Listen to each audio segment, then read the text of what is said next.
Hello everyone! Why are the videos on this channel so long? And if you've sent me a comment or an email or message about this, I'm not upset with you by any stretch of the imagination. I think this served as a reminder that it's something that I should have covered. It'll probably be one of those videos that will be no one will watch or very few will watch, but at the very least, having a standalone video on this topic will allow those that choose to watch to have a better understanding. Whether it helps or not, we'll see.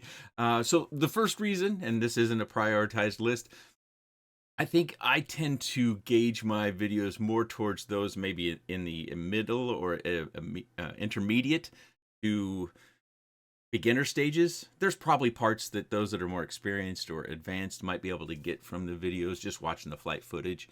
But I think I tend to gear more towards people that are early on, at the very least, in their FPV stage. And the kind of the reason why is I didn't get started with what we have, carbon fiber quads and stuff like that. I started on something like this, a SEMA X5C. I was kind of, at the time, our children was very young and I didn't have any hobbies. I'm not someone who goes out and does a lot of things. I'm a homebody.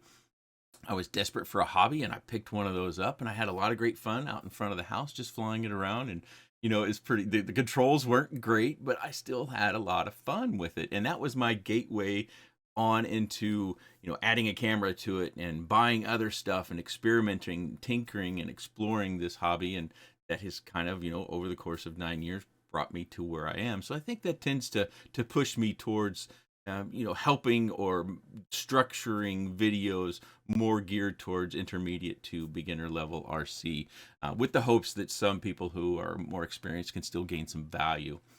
And with that is the fact that these things all cost money. This isn't free. You can't try something out for nothing. And so I tend to think that more information is better than being too brief. If there's something that I miss, that could happen even in a long video.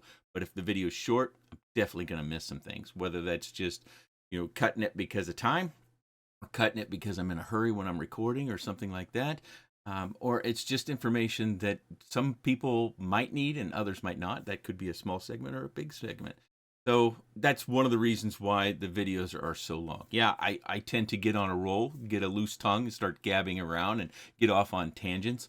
But ultimately, my goal is to show you a pretty good sample of what it flies like and then to discuss the structure of the quad down on the bench. I tend to front load what I think is the most important information. So hopefully in the first 10 or so minutes, you can see just about everything you want to see. Maybe if you're at that intermediate or advanced, or you're just limited on time.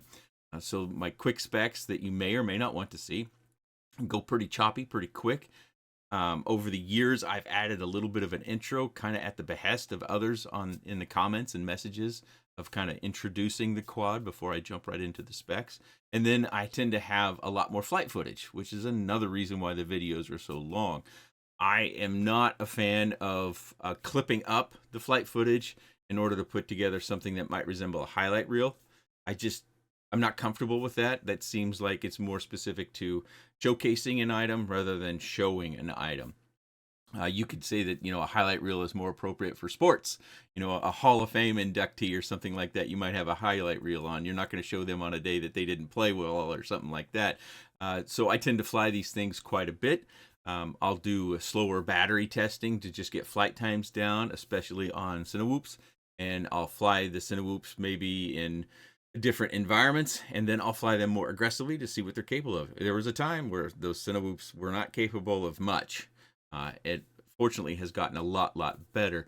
So I want to show you kind of the design, or what I believe to be the design target for the quad, and I want to give a longer segment of that so it doesn't look like I'm cutting out parts that aren't good, whether that's pilot skill or the quad's feature itself. I want to be able to show you that. So the clipped up parts you might see on this channel would be the slower parts, where specifically with Cinewhoops, where we go from the DVR view to the onboard storage view that has gyro stabilized footage, and then back to DVR view. And then I'll have maybe a second segment of that as well. It's usually somewhere around 3 minutes of those sort of flat flying segments. So you get a good idea of what you'll see, what you can get on the recording, as well as different wind types. So that's something that I have here, is different variables in wind pretty consistently. Some days it's just unflyable outside. Thankfully, we can fly inside. So you pair that with a full flight on batteries or a more aggressive flight, and that will tend to kind of fill up 10 minutes, maybe even more depending upon the quad itself. So I'm not someone who does 1-day reviews. No disrespect to any one of my counterparts that might do 1-day reviews. I just haven't gotten comfortable with those. Even when I go out and fly something for the first time, I think in the back of my mind, that's all throwaway footage. I'm not even going to use it. Sometimes something fun happens and I might include it in a picture-in-picture or something like that. But I don't think I can really get a feel for how a quad flies in 1 day, whether that's 4 batteries or 10 batteries. I think it takes me a little bit longer, specifically when I'm trying to fly it in my preferred flight style.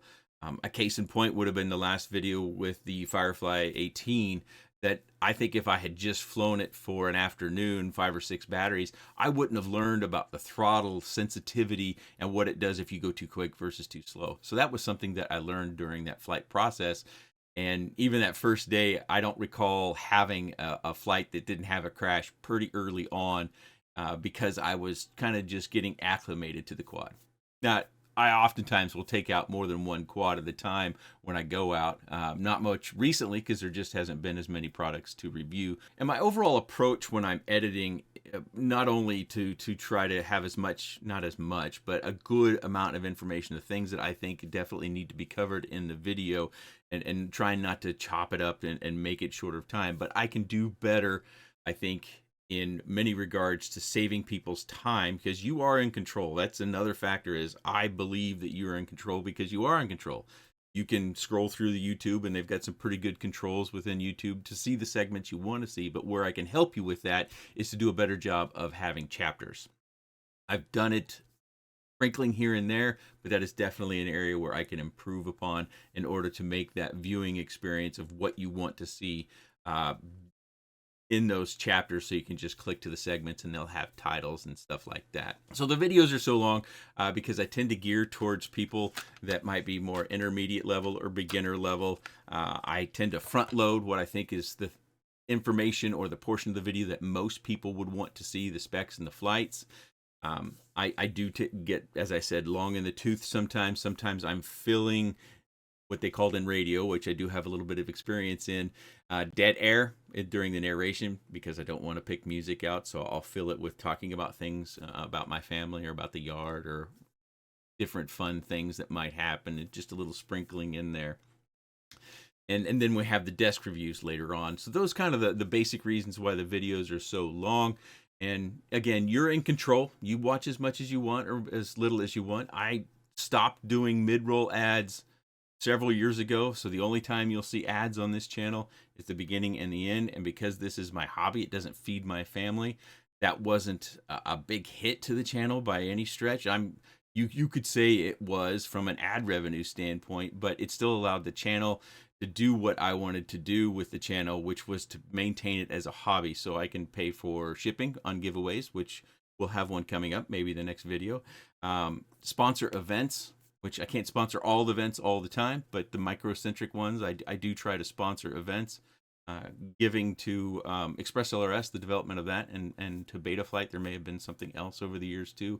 So it has kept a hobby, and those, whatever revenue it's generated, it's allowed me to just kind of keep that separate and then kind of put it back into the FPV community in different places, specifically the micro community. So that's kind of hopefully a moment of clarity for this channel, something that I could bring forth and make it more apparent if anyone does choose to watch. And hopefully this hasn't gone on too long, and I can cut this down to something in that 10-minute or less video. If you do have any comments, questions, suggestions, or otherwise, please let me know in the comment section below. I appreciate your time.